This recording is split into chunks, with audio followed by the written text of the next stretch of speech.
I think you can make money at just about any business if you have to be willing to take risks and then, make smart risks. Think every decision you make through to the end customer. And that's something I learned in business school. And that really helps you focus when you have dilemmas or certain situations. Welcome to the Media Core Minute Podcast. I'm your host, Josh Langmaid. I run a video production company based here in Minnesota. Today in the studio, I'm joined by Nick Sargent. Nick is the proud fourth-generation owner of Sargents Landscape Nursery here in Rochester, Minnesota. Yep. How you doing today, Nick?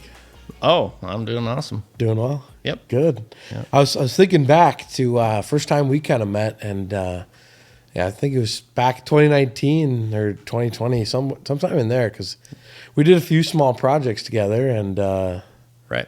Yeah, I think that was pre-COVID. Yep. I remember, right? Pre-COVID. That's how we tell time now. It's pre-COVID. That's right. That's right. But so I've known you guys for a bit now, so it's fun to have you in today. Yeah, thanks for having me. Yeah. So have you were you always kind of growing up in this area, or where'd you grow up? Yes, born in Rochester when my dad had a small little nursery, Donaldson Garden Center by Sargents, right kind of where the Denny's is. I think it's still Denny's down there, north of Home Furniture. Small house in the Kutzke Park neighborhood. Yep. And then we moved back to Red Wing till I was 6. And then from there on, I grew up in Rochester, my only time away being at the University of Minnesota for 4 years. I was just going to ask, so you did go to college? Yes. Yep. Right on. I have a business degree from the Carlson School of Management at the University of Minnesota. Very cool. Started out I wasn't always set on the family business. Yep. I had kind of 3 ways to go. It was going to be meteorology, because I'm a weather nut. Right on.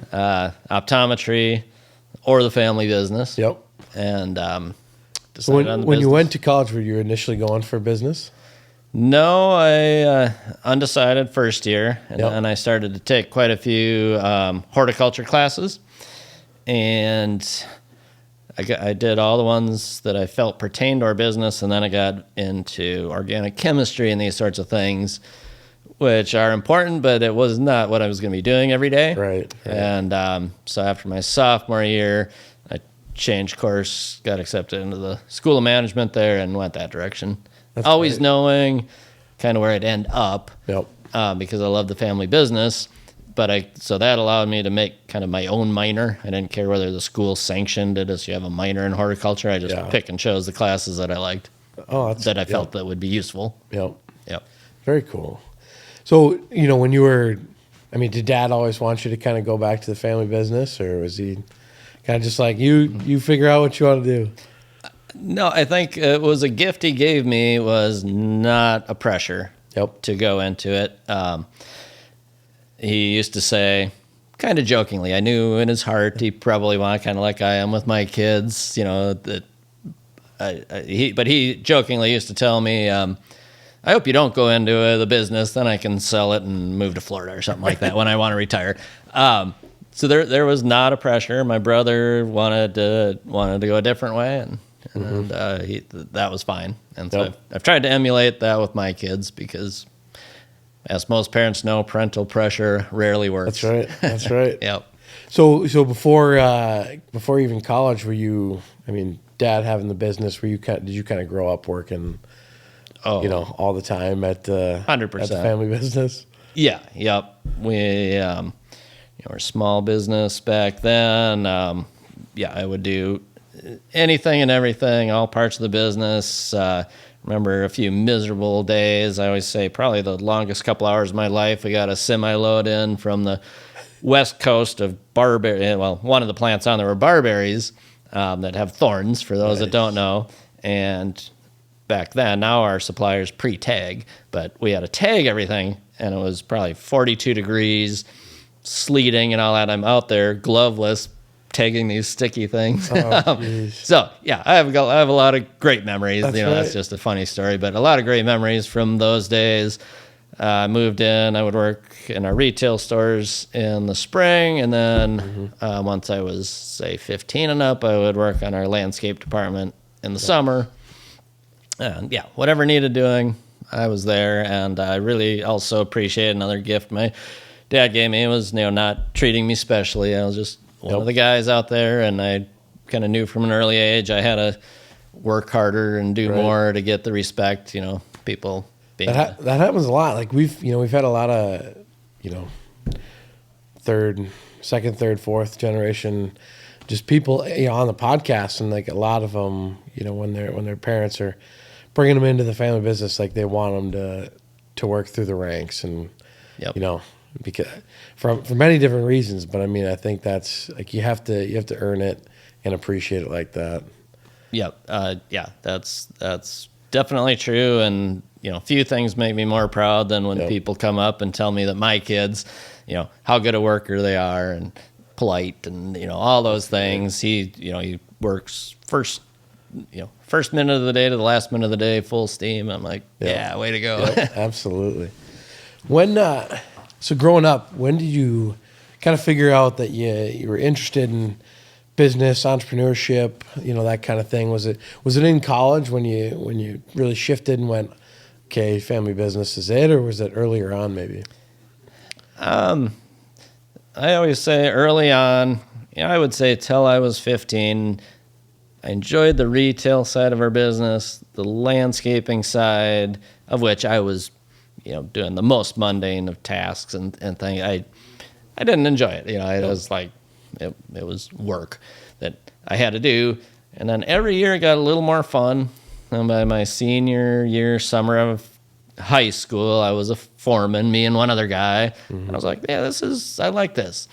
And then a couple summers in college, did the landscape foreman thing again. And I liked it more and more. But when I really decided, like I was saying earlier, I was split between meteorology, optometry, and the family business. And like I said, my brother, he loved the business, but I think he wanted to prove himself, outside the business or whatever. And I had a little bit of that, and it just finally hit me. It's like, I love the business. Right. It's a great opportunity. Absolutely. That's where I want to be. I mean, I don't just be stubborn and do something else because. And so it was pretty clearly that sophomore year of college, going into my junior year, where I just committed fully to the business. That's great. Never looked back.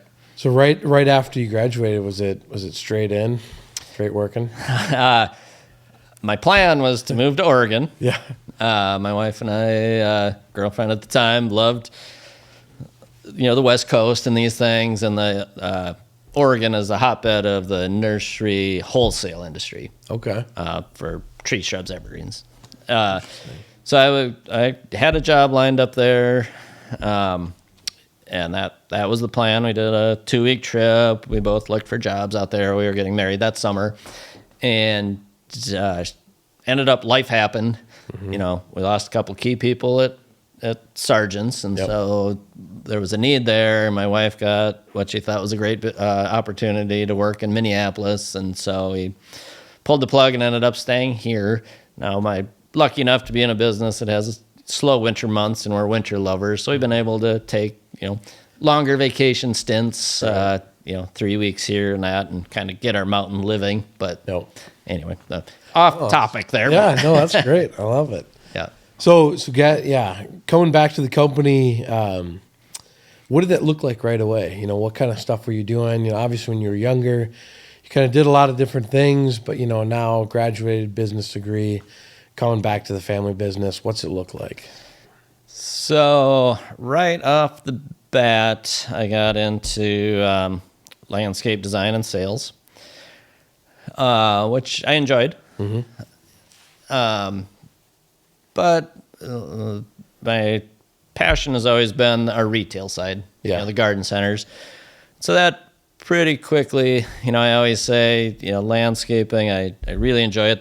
The good, seeing a tangible finished result, and things. It's rewarding seeing that But finished work. Yeah. I'm a little bit ADHD, I think. Never diagnosed, but that just seems to be how my brain worked. And the length of time these things, I just wanted a quicker turn, quicker interaction. And so fairly quickly, we had a manager move on from managing our North retail location. And I stepped into that spot. That probably would have been 98. Yeah. And that's where I've been ever since. Wow. Day to day, Right. day to day, I manage that location, but of course, get my fingers in everything. All kinds of stuff. Yep. So then, managing that location, how did kind of the transition of kind of becoming an owner? Is Dad still very active in the business? Or is he spending his time in Florida? Or He is 95% out now. My mother's in poor health, and so the last few years, and he's backed out more than I probably expected him to. At 77, he is a true workaholic because he really loves it. Right.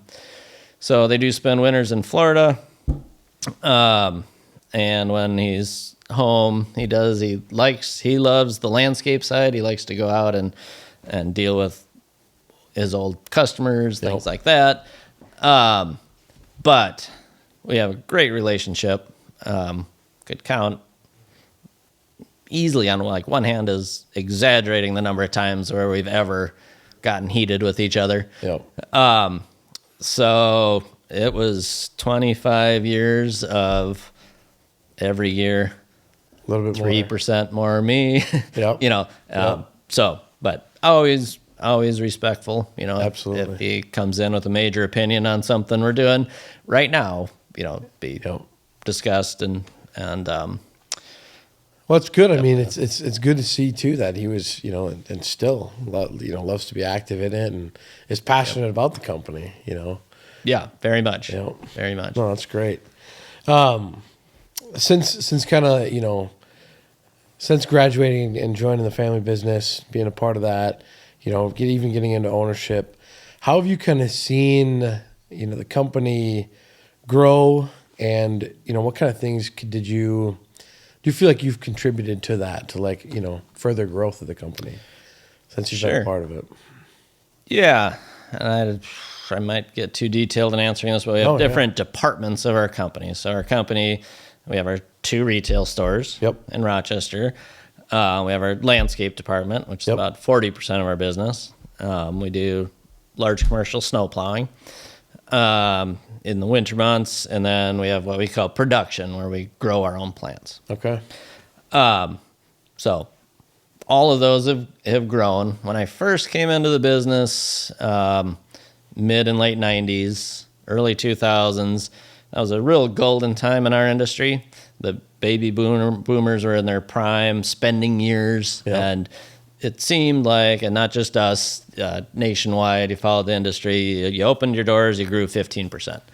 Man, that was fun. That's right. Yeah, I didn't appreciate it enough at the time.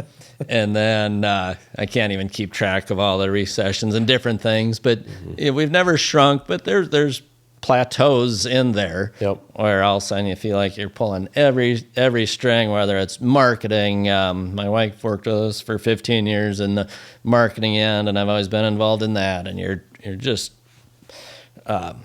sweating bullets trying to pull all the right strings, and you break, you match last year, and that's always a bit. Right. Now it's a lot better than shrinking down. But still now.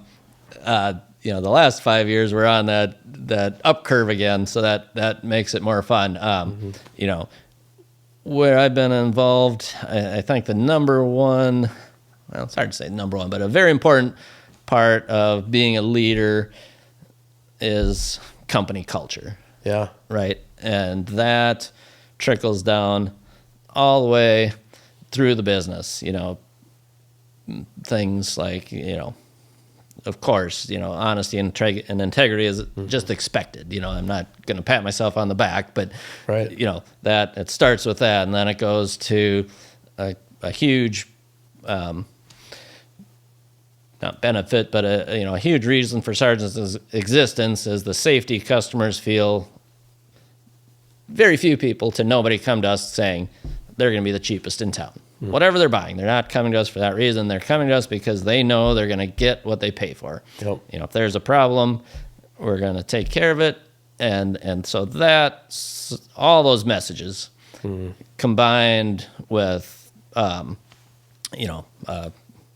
good-natured type of work experience and things. All those things trickle down to good customer service, quality products, all those things that make a successful company. So when did you figure out that company culture was such a big just cog of business? It's like, it's really important, and then, how to start focusing on that. It's evolution, I would say. My dad, my grandpa and my dad were just, maybe this was before, maybe I come at it from a business school mind or a textbook mind, a little more so, but they were just, for lack of a better word, they were good, honest people. They weren't flashy, they weren't anything, but people trusted them and they did what they said they were going to do. And work hard, get it done. Yeah. And maybe it's a little bit off your question, but the standard in our industry are workaholics. It's these, and that in the end can limit a company's growth. I mean, that's kind of a real. My dad was a genius, you might say, if that. He succeeded in delegating responsibility to 5 or 6 really good, really long time dedicated employees, and therefore that let it all everybody step up. Kind of grow from there. We've taken that the next step. 3 years ago, we hired Jay Meyer as a general manager, and that. Again, that's how I originally met you too. Jay, that's right. That's right. So now we work great together, and we're able to, expand that. He's very growth oriented. I'm, at a couple months from 50. I'd maybe gotten a little more conservative in my time, and my father, as he, it's kind of natural to get a bit more conservative. The older you get. And so Jay, although he's my age, exactly, the two of us are back pushing, taking some risks that may not have been taken 10 years ago by myself. So what do you think, like, how has your business degree helped with kind of like the growth that, maybe if you didn't have it and you're just like, hey, after high school, I'm going to start working and, just kind of bust my butt and keep trying to grow from there versus kind of the information that you learned in business school. How have you been able to apply that, and how do you think that's helped? I could give you 2 very different answers, and I think they'd both come from the heart. I mean, my cynical side says, do I ever remember that business statistics class that kicked my butt? Do I ever use that? No. Accounting, for sure. Management accounting, you use. But you almost boil it down to soft skills. It's just all these Carlson School, and I'm sure all business schools really hammer in that customer service ethic, certain things. So am I going to say it's specific things I think about even on a weekly basis? And no, but as all encompassing, like I just gave a class to our employees on customer service, and I said, I learned in college to answer every question, theoretically every question. The office administrator says, I want to buy a pack of pencils. How does that affect the customer? Think every decision you make through to the end customer. That's something I learned in business school. Yep. And that really helps you focus when you have dilemmas or certain situations. So, like I said, I could give you the cynical answer of I don't use that stuff, but I think the honest answer is it translates into your entire brain. And how your thought process. Entire thought process, right. Interesting. No, it seems like, when we worked with you guys early on, it was a lot of team focused stuff. Do you guys spend a lot of time, energy just on employees and kind of the culture there with like, the whole spectrum of employees? Yep. So Jay has helped us focus on that very much. And we've always had loyal employees, had long-term employees with some turnover. Yep. Very difficult employment environment out there right now. Absolutely. And so I say Jay covers a lot of my weaknesses. I cover some of his. So again, we just had people who kind of liked the family, they liked the work, that sort of thing, and they were loyal employees. But we've taken it much further to mission, vision, values. That Jay is very sincere and motivational in talking about. Team is it's all about our people. I mean, Yep. I'm guessing most every business person would sit down here, he's going to say, well, my people, I could do it with or without them, but we walk the talk. And we are there to help our employees both grow professionally, grow as people, give them whatever opportunities we can. Yep. And give them ways. They have to perform, of course. Right. They can sink or swim once they're given the tools, but we'd love to give them the tools and the opportunity. Make sure they're equipped. Yeah. Yeah. So Jay's taken us a long way in that direction. Oh, that's great. So, just going off of the kind of one of your previous statements of, it's a workaholic industry. Yes. Have you brought in, just in talking like maybe more of like a work-life balance, aspect to it, just in a dominated just work industry? Yes, and part of that might be generational. Yeah. That's but still I talk to people. I'm on the Minnesota Nursery Landscape Association board of directors, and at the beginning of every meeting we go around the room and people talk about, there's people, I almost feel bashful when I get to myself and say, well, he took this vacation. Like, yeah, but that's, you get kind of these stares. But, I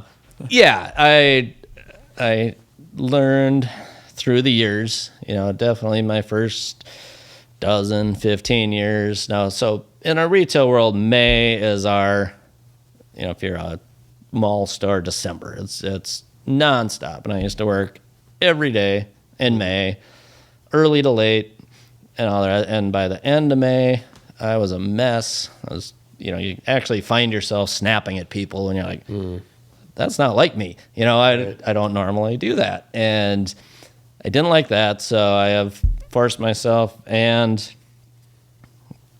strongly suggested to many of our employees that they take at least a day a week and stay out in May.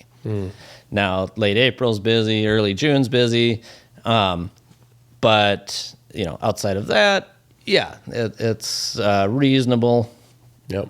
Work-life balance. My dad wouldn't see him in the morning. He'd be gone. Normally, it was great. He would be home for a family dinner. Right. And then he would always go back out and see customers in the evening. So, usually 9:30 would be a pretty average time in the evening to see my dad again. Other than he would prioritize that dinner, and that was a really good thing. Myself, I'm around. I coach my kids, soccer teams, and this and that through the years. So in that regard, I've done more. I've taken more time off than my dad would have, but all within reason. You can't be that person that's. Do you think there's like time. a level of, the element of almost slowing down to speed up? Yeah. Is there? Do you think that helps when you are able to kind of step away, refresh, revitalize, and then when you are working, you're working harder, more efficiently, smarter, whatever that is, that it really is more beneficial that way. I think there's a strong argument to be made that having that, and it forces you to put other people in charge and give them freedom, right? I mean, if I weren't to take, say, an assistant manager in my store, say, I trust you to run the store, make decisions, do everything that needs to happen, go, and they like that. That gives them responsibility, then gives them rewarding work, and it lets me go do something else. So a win-win, right? But that's another thing within our company is we hire, especially more office type work. Jay, really preaches this, like, I don't care how many hours you work, get the job done. So that's another aspect. You have to get the job done. Right. If you're leaving the office at 3 p.m. and you're leaving other people hanging because you haven't done the work, that will never fly. So that in itself is a balance. Absolutely. Well, I like that. What would you say is, obviously with years in business, growth, there's always struggles that come about. What would you say that may have been like, just in your time, like some struggles that the company has seen that you've been able to like overcome and help, with that? Yeah. There were definitely lean years, and I always try. There was the .com bubble bust, and there was another. What was it? Early 2000s, later 2000s, and those. So it's a struggle when you go from growing to, oh my gosh, and you have those meetings where you have to cut costs. You have to make some tough decisions, right. Which of course you always want to be making tough decisions, but it really forces you to sharpen the pencil. So luckily Rochester is about as recession proof as you can get, knock on wood. And our industry is fairly recession proof. So even the recessions were plateaus for us, not negatives. So that was good. And I think the challenges along the way, like when we put in and pre-2004, our stores had old-fashioned cash registers. Right. So putting in a inventory control point of sale, that was a challenge. I worked with my wife for 15 years. That has a lot of inherent challenges. Within the last 3 years, we had a large group of employees looking to retire in the next 5 years. So that was a challenge. When we hired Jay, we have to get, have to have a succession plan in our management, and I think we've been successful with that.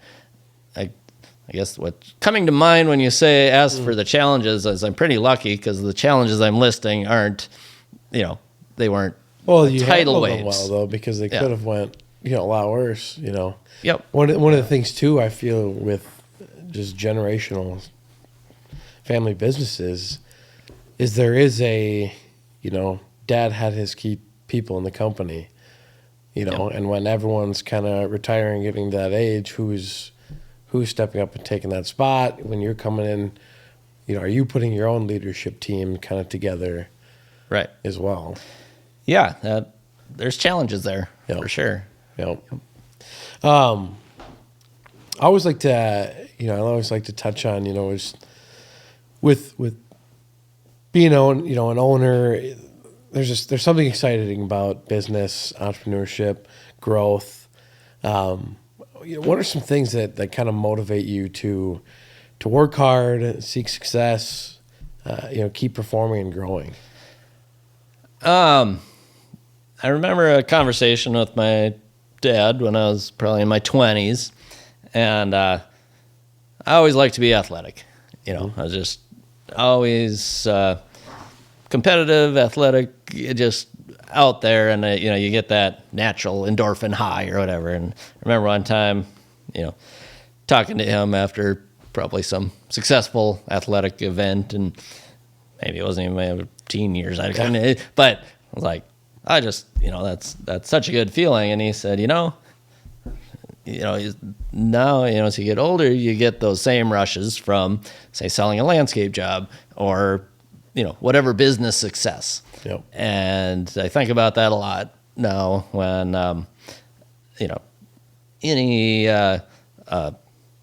larger sale or a good day in the store is they say, money's just a way to keep score sometimes in a game, and of course that's not the case, but in some ways it's like, I still get a shot of adrenaline, and people in the store I manage will tell you, on our point of sale of when I'm out for a couple hours or on the sales floor for a couple hours, I'll go back there and I'll check my numbers in the system, and if I see anything out of whack, I come out like, what? I ask for the story of why something's a little out of whack or something. So I definitely get a rush from those things, or a good management team meeting. It's like, this is fun. Yep. Right. When I emailed, we've got some marketing issue kind of that we're debating amongst, like a lot of people do now, amongst a email chain. And, and I got to the bottom, and there's, there's a little bit of not controversy, but it wasn't beating around the bush. It was like, here's some other things. And then at the bottom, I was like, okay, I hope this didn't irritate anybody. To me, this is just fun. Right. Yeah. And you have to be able to challenge certain things all the time. Right. Yep. I suppose you get the same feeling now too when having your kids apart of the locations too, and like you said earlier, when you get a comment on, hey, they're really good to work with or something like that, like you get those same win feelings. Right. Oh, right. When somebody compliments my kids' work ethic or work ability, that's a thrill. That's another win. Yep. Oh, that's sweet. Yep. Where do you see kind of the future of the company going the next few years? We've been in a period of rapid growth. COVID, people staying at home, spending money on their home, all these things has been a really good thing for us. And I'm normally a very optimistic person. This year, with inflation, with supply chain, with potentially coming out of that kind of COVID era, possibly. I'm not sure where this year will go. Totally. I mean, I'm very sure that we'll keep growing. Our landscape department is, we're offering a lot of really new, neat things, and that's just firing on all cylinders.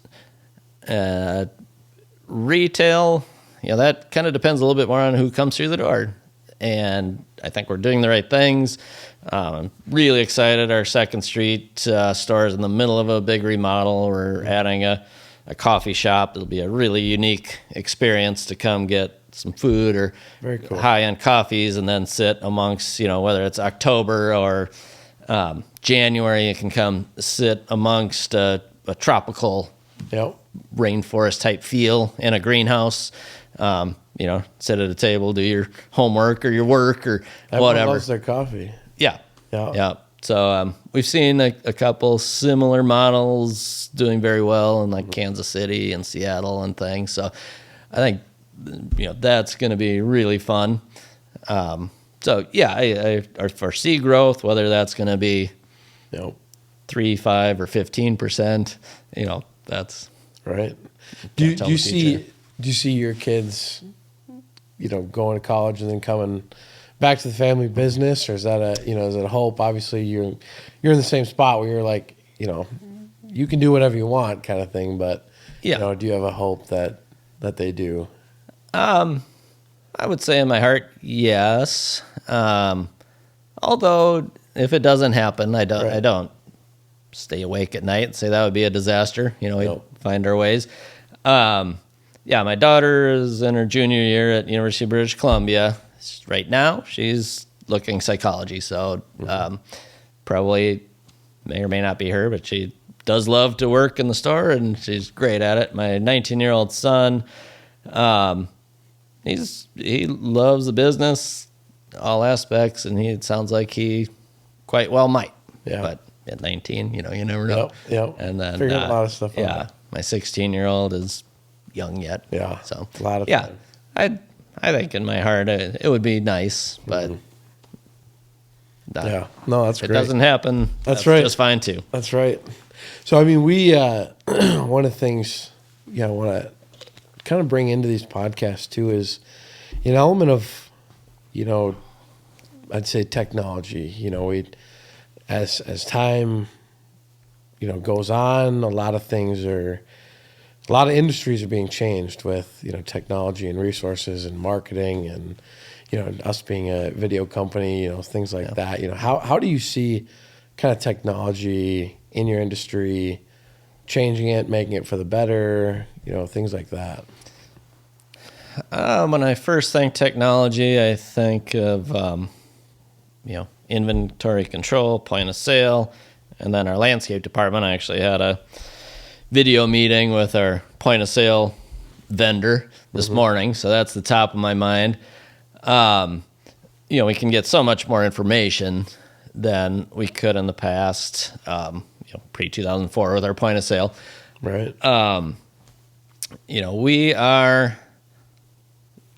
think this is just dumb luck that our industry, people really want and almost need to touch and feel and be a part of it. It's an experience, the whole thing. Mm-hmm. So as far as online ordering, we do have online ordering for specific things, but as a whole, you can't go to Amazon and buy your flowers for the year or your shrubs for your landscaping. Maybe you can, but it's not something most people want to do. Yep. So, the websites, customer interaction, several years, I think we're in our third year with a landscape CRM, customer relationship module. I think it's called, software for our landscape department. So our inventory integration is difficult because we're selling things through our stores. We're using it on our landscape, and could bore you to death with the details of the complexities there. Technology when it comes to like our greenhouse growing operation where we're producing plants, in the last 20 years, we've gone from potting benches and quickly doing it to an assembly line. Right. All the details that go into. Now there's, huge greenhouses that have robots doing all their planting and all that stuff. But, we're not there, but, so yeah. And then you get, the video, the marketing side of things. How do you guys kind of, incorporate technology into that? Or do you do much marketing? Oh yeah. I mean, we do a significant amount of marketing. I mean, pre-2000, it was a full-page color ad in the Post Bulletin. Right. Some KTTC and some radio airtime. And that's shifted huge to, putting probably to me the most important thing is we have a really clean, functional website. Right. Probably our still number one marketing tool far and away is our e-news, that goes out weekly in season or every other week. But that we've got about 20,000. Keep people updated on like what's out, what's available, what's coming. I mean, I relate it to back in the day when you put a full page color ad in the Post Bulletin, that night and the next day, stream of people with the ad in hand often, right. It made an impact. The e-news is what we can send out now. It's informational. We're not just trying to push stuff on people, but if you want an instant impact, whether it's, order something online or come to the store or some event, you get that instant feedback, which, every marketer wants, and it's hard to find. You can do 1,000 radio spots, and did that work? I don't really know. Or a billboard, you still have to do them, and it's good institutional advertising and things. But so website, e-news, social media, advertising. Everybody does nowadays.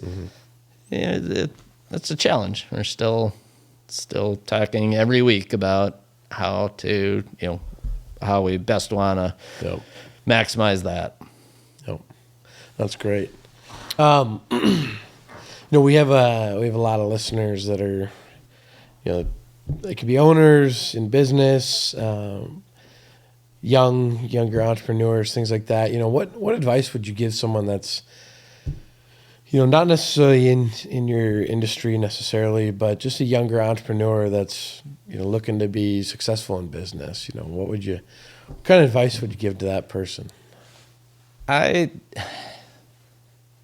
me, I mean, I can't say the only thing or even the main thing, but you really have to look at risk. And that is what separates business owners from employees, right? Mm-hmm. It's you're risking your own skin, right? I've often, especially retail, I've kind of looked at a license to gamble with the odds tipped in your favor.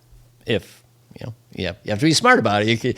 You can buy, when I'm at trade shows and you're ordering, pallets of this or a semi of that or something. You're like, I'm just putting money down, hoping to, double down. That's what I'm doing. But through your education, your history and knowledge, it's a good bet. Mm-hmm. So you really, I think you can make money at just about any business if you have to be willing to take risks and then, make smart risks, which of course it sounds easy. It's easy to say, harder to do. But yeah, I had something else flash across my mind there and kind of lost it. But that is something else about our business. We do well. We had a very, I don't want to call it emotional, but a heart-to-heart meeting. My wife and my parents and I, probably around, say, 2008. Mm-hmm. And we had an opportunity to open a store in Owatonna. A few people saying, why don't you do this? Why don't you do that? And we sat down and said, what do we want in life? What is our goal? Do we want? And we kind of all clearly, one by one, stated, I think what I said is I don't need a 70-foot yacht. I'm happy with a runabout on Lake Pepin. I don't want to worry about money. Mm-hmm. That's in a big way. Right. I don't want to worry about covering my family's basics. So with that, I like to be comfortable. I like to be safe, but I'm not shooting to be, whatever that. Yeah. Over the top isn't important to me. That's not, it's just not important to me. Mm-hmm. So with that in mind, we said, okay, let's form a strategy of maximizing the Rochester market. Mm-hmm. And so we've, taken risks within the Rochester market. We haven't taken big risks outside the Rochester market. Mm. And that's just kind of clearly defining again, what your goals and ambitions are. Yep. And what fits the lifestyle that you want. Right. Because it almost goes back into that workaholics. You can, if you want, you can continue to bury yourself with work and open more locations, but it takes that much more work. It takes that much more work. And our accountant at the time, longtime accountant, since retired, but he said, I've seen more businesses make more money in one location than they did with 7. So you lose our industry is also very easy to lose the quality control. It takes, once your plants lose their quality, you've lost most everything, right? Mm-hmm. And if your focus is in Owatonna or Twin Cities or wherever, and all of a sudden your Rochester store, people in Rochester are going oh, what happened to Sargents? They used to be so good. Then all of a sudden you're chasing your tail and you're backtracking almost. You're backtracking. Yep. Exactly. No, that's interesting. It's a good point that not enough people bring up. I think because you talk about growth in business, and so much of it is just keep going. But then it's, well, have you thought about where you wanted it to end, or right? Because you can only keep doing that for so long and keep piling on the workload before what is your end goal? Yeah. So I really like that. Yeah, and I mean, don't get me wrong, we're growth oriented. Yeah, absolutely. There's no year that we end up even and are like, yeah, let's do that again. I was like, let's grow, let's push this, let's push ourselves in some way. It's just in ways we can handle and tolerate and not stretch ourselves too thin. Yep. And efficiencies too. Right. It's like you have these, just like the tax guy said, if you open more, are you necessarily making more, or can you make these two efficient and keep growing like that? Yeah. And we've never felt like we, had the Rochester market, all secured. It's never there. There's always room right Rochester here. Keeps growing. And Rochester keeps growing, thankfully. Yes, right. So, yep. So there's always been opportunity right here, and that's the better time spent is figuring out how to maximize that than go find another place. I like it. In our estimation. Awesome. Well, sweet, Nick. I've appreciated your time and you coming on today. You bet. This has been awesome. Another just big thanks to just people listening in, and hope that you're continuing to see value in this. And as always, if you've enjoyed the episode, to keep sharing that out as well. And we'll see you guys in the next one. Yeah. Thanks, Josh. I enjoyed it. Yeah. Thank you.